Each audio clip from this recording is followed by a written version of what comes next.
Hello guys, this is Liam 2.0, and the question for today is, am I still any good at Minecraft? And that sounds like a genuinely difficult thing to define, so let me give you a point of reference. Back in the day, like elementary school, middle school, and even high school, I poured hours and hours of my life into Minecraft. I built fully playable mini-games within the game, went through adventure maps, fought on bed wars, and generally had a great time. So where am I now? Here, in my current solo survival Minecraft world, and as you can see, there's a lot going on around here, and my plan for today is just walk around and show you everything, basically. Oh, first, I should show off all of my armor. So, I have a full set of netherite armor, and it's all enchanted with my favorite enchantments, including mending, and then on my helmet, I have both aqua affinity and respiration, so I can breathe for a very long time underwater. I still haven't lost one bubble. This is insane. Okay, finally, I lost one bubble. And it all has mending as well, which means basically my armor can never break as long as I'm getting XP to repair it.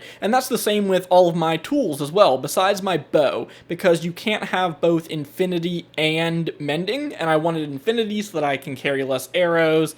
I shoot a lot of arrows in Minecraft, but as you can see, I've got a really great pickaxe, but just in case I need silk touch, I've got a second one right there. All netherite, like I said, which is really convenient because if you die in lava, it's not going to burn. You can just go and pick it back up. So that was my justification for spending hours on getting netherite. The place I'm dancing around here is my manual farm. I set this up pretty early on when I was playing, and it's still a good place to just run through and grab wheat or beetroots or sugarcane whenever I need it. I do have a lot of automated farms over there that we'll get to.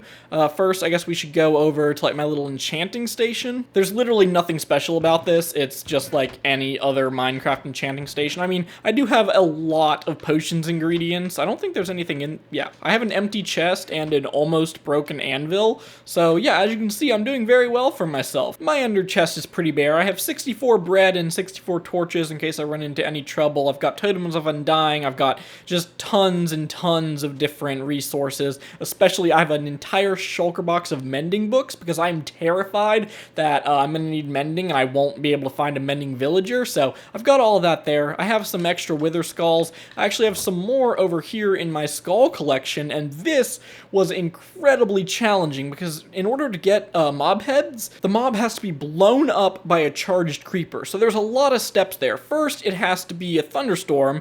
Then you have to get a creeper hit by lightning, and then you have to get that creeper to explode another mob. And the way that I did that was actually with the trident that was in my ender chest. See, it has channeling on it, which means when you throw it at a mob, it will be struck by lightning, which is an extremely cool enchantment just in general, except it only works during thunderstorms, if I'm not incorrect. Anyways, yeah, you see I've got the ender dragon heads came from the end ships, and I've got, zombie creeper, skeleton, wither skeleton. I think those are all the skulls you can get, but I would love to be proven wrong because each one of these presents a challenge. It's like something to do for a little bit of time, and that's really what Minecraft is to me. It's something to do when you have free time. You can pull it out and just continue to work on projects. I need to go to sleep. I was waxing poetic about Minecraft, but that wouldn't do me much good if a bunch of mobs spawn and blow up my stuff. But I guess this is a good opportunity to show you my house, and yeah, I am not a builder. Instead, I just, I throw some chests in a tree, evidently. I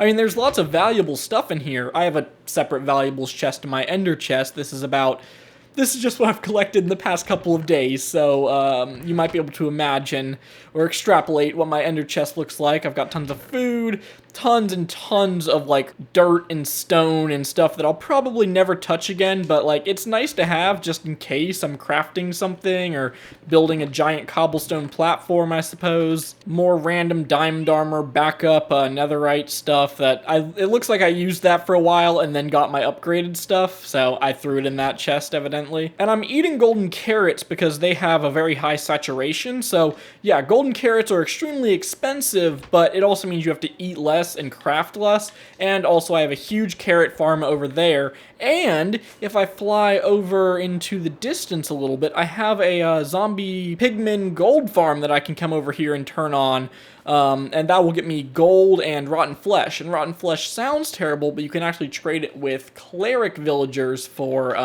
emeralds. That's the word. I start recording and then I just forget everything. So if I go down here, you can see when it's on, I'll start having zombie pigmen fall into here, and I can kill them, and then they go into hoppers and down into this chest. And obviously there's nothing in here because the last time I was here, I took it all with me. I also have a little tiny miniature furnace set up because they also drop gold swords, which you can melt into nuggets and craft ingots out of those as well. So it's a very efficient farm, and it's extremely simple. All you do is build a nether portal, build a little stream of water, and then make some, I think, chunk updaters. On the subject of farms, this is my melon and pumpkin farm, and it's just a coincidence that it has jack-o'-lanterns on the top. I used those for lighting because I didn't want to use glowstone, and I thought that pumpkins fit the theme. So maybe it's not a coincidence, but as you can see, this minecart goes around here collecting the melons and pumpkins that are broken by pistons when an observer detects something, and it all goes into this chest right here. And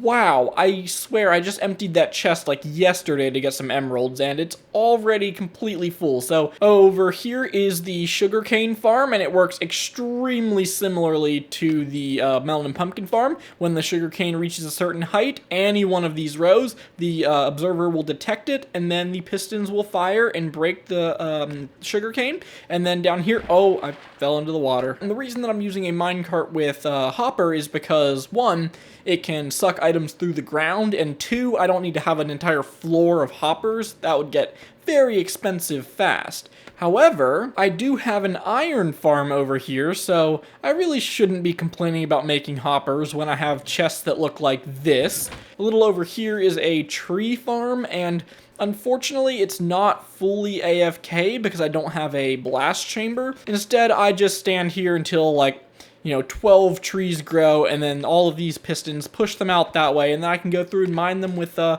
efficiency 5 axe, and it takes like 2 seconds. Talking about all of these different farms in this short little video is really weird because I spent hours building most of these. I did follow tutorials, by the way, and all of the channels that I use will be linked in the description in case you like some of these. This is an automatic chicken farm, and it could be a lot more efficient. Like, I could just keep adding chickens into here, but at some point the lag gets a little too much, and then what's the point if you can't even play your game? Really quickly, I'm gonna fly over the main village that I use. As you can see, it's a little messy just because I've been living here, or not living here, but operating out of here for some time, and there's a lot of villagers. What I've done is I've added just a ton of beds and workstations, so the villagers keep breeding and keep spawning, and I just have all of the options. Like, if I want to trade for some potatoes, for instance, I have that option. But if I go to another farmer, I'll have one that has beetroots, and that was my goal for this place. Just past this jungle should be a desert, except it's not your typical desert. It's sort of loading in here, you might be able to see. So I took a giant chunk of this desert. I'm nowhere near being done, and I mined all the sand down to the sandstone and replaced it with glass. I just love the look of it. It's like we're preserving the ground or something. It's an aquarium for sandstone. I don't know why it's so fascinating, but this is one of those projects that I can just come back to in my free time and, mine a couple more blocks and place a couple more pieces of glass, and I don't know, I really had a lot of fun with this so far, and eventually, who knows, maybe I'll be able to cover literally the entire desert, but that does seem a little unlikely. I'm really just rambling at this point. I'm also using this video as sort of an opportunity to, show off all that I've done because, I don't really have anyone to do that with. I don't think there are many people in the world as invested in Minecraft as I am. Let me hop in here super quick. The end is actually pretty dangerous. It's the one way that I could die and lose all my stuff without being able to gather it, just because of the void, obviously. So I don't take that lightly, even though I just jumped in the portal. Oh! there's my beacon. And over here, I've been trying to mine an entire one of these end pillars. I can't see it at all. It's just black obsidian against a black sky. I've mined like most of the tower, and I'm trying to get obsidian because one time I was trying to make another portal in this crazy overpowered world, and oh, I'm so sorry, Enderman, I was talking to a video. Anyways, I wanted to make another portal, and I didn't have obsidian, so I figured I would solve that problem and get a lot of obsidian. Even with a haste 2 beacon and efficiency 5 pickaxe, mining obsidian is not a fun process. I'm sure you guys can relate to that. Well, maybe not the efficiency 5 haste 2, although if you do have that, I'm very impressed. I didn't mean to sound full of myself right there. Any of these things that I've done in Minecraft are absolutely achievable to even the most average player. I've just spent so much time in this world, and that's what's afforded me opportunities to, have a shulker box full of mending books and have, a backup set of netherite armor. Even out of the end, I'm still being attacked by endermen. What I'm trying to say is that all of this is accomplishable. All it takes is a little effort and time, and really that could be applied to anything in life. Anyways, that is all from me, so thank you guys so much for watching. Bye!